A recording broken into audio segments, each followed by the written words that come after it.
Ayọmipọ jí dúkìá àwọn òbí rẹ̀ lógún ibi tó ti ń wá oníbàárà lẹ́kọ̀ọ́ lọ́wọ́ ti bà á. Ọwọ́ iléeṣẹ́ ọlọ́pàá ìpínlẹ̀ Ògùn ti bá ọmọkùnrin ẹni ọdún 17 kan Ayọmipọ ẹ̀sán tó jí àwọn ohun ìní àwọn òbí rẹ̀ tó sì kó wọn sá lọ. Lẹ́yìn tó ṣiṣẹ́ láabi ọ̀hún tán ló tilẹ̀kùn pa mọ́ àwọn òbí rẹ̀ mọ́lé ló bá fẹsẹ̀ fẹ́ lágbègbè Ògìjò, Ṣàgámù, ìpínlẹ̀ Ògùn. Gẹ́gẹ́ bí Aláròyé ṣe gbọ́, ọ̀gànjọ́ òru ọjọ́ Àìkú Sunday ọjọ́ 3 oṣù kẹsàn-án ọdún yìí ni ọmọkùnrin náà fipá wọlé àwọn òbí rẹ̀ lásìkò tí wọ́n ti sùn lọ fọnfọn.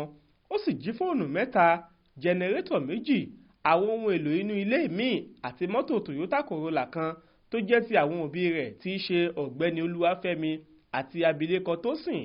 Ní kété tó ṣe èyí tán ló ti géètì ilé náà pamọ́ wọn ló bá sá lọ.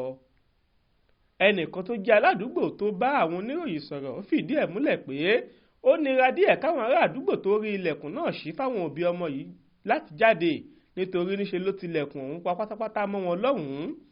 Lẹ́yìn tí wọ́n lọ fọ̀rọ̀ náà tó àwọn ọlọ́pàá tẹ̀sán Ògìjò létí ní DPO ẹkùn náà Àwòdé Ọlátúndé kó àwọn agbófinró lẹ́yìn láti tọpasẹ̀ ọmọ náà lọ ibi tó ti ń wá oníbàárà lẹ́kọ̀ọ́ ni wọ́n ti fọwọ́ òfin mú un.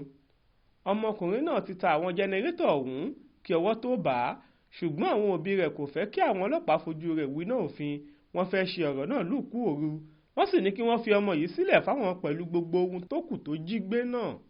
Nígbà tí alukoro iléeṣẹ́ ọlọ́pàá ìpínlẹ̀ Ògùn Ọmọlọ́lá Odùtọ́lá ń fìdí ìṣẹ̀lẹ̀ náà múlẹ̀ lọ́jọ́rú Wẹ́sídẹ̀ẹ́ ọjọ́ 4 oṣù kẹsàn-án ọdún yìí, nínú àtẹ̀jáde tó tẹ Aláròyé lọ́wọ́ ló ti fìdí ẹ̀ múlẹ̀ pé iléeṣẹ́ ọlọ́pàá ti ṣetán láti bá ọmọ náà ṣẹjọ́, ṣùgbọ́n àwọn òbí rẹ̀ láwọn kò ṣe. Wọ́n ní kí a yọ̀ǹda ẹ̀ fáwọn pẹ̀lú àwọn nǹkan tó jí kó máa bá wọn lọ sílé. Ìdí sì nìyí tí a kò fi lè tẹ̀síwájú lórí ìṣẹ̀lẹ̀ náà. A gba ọmọ náà nímọ̀ràn láti jáwọ́ nínú àwọn ìwà ọ̀daràn bẹ́ẹ̀ kó sì bẹ̀rẹ̀ ìgbé ayé tuntun kí irú nǹkan bẹ́ẹ̀ má sì ṣọmọ lọ́wọ́ rẹ̀ mọ́ láyéláyé. Jamiu Àbáyọ̀mí ló ń jábọ̀ ròyìn fún iléeṣẹ́ Aláròyé Online TV.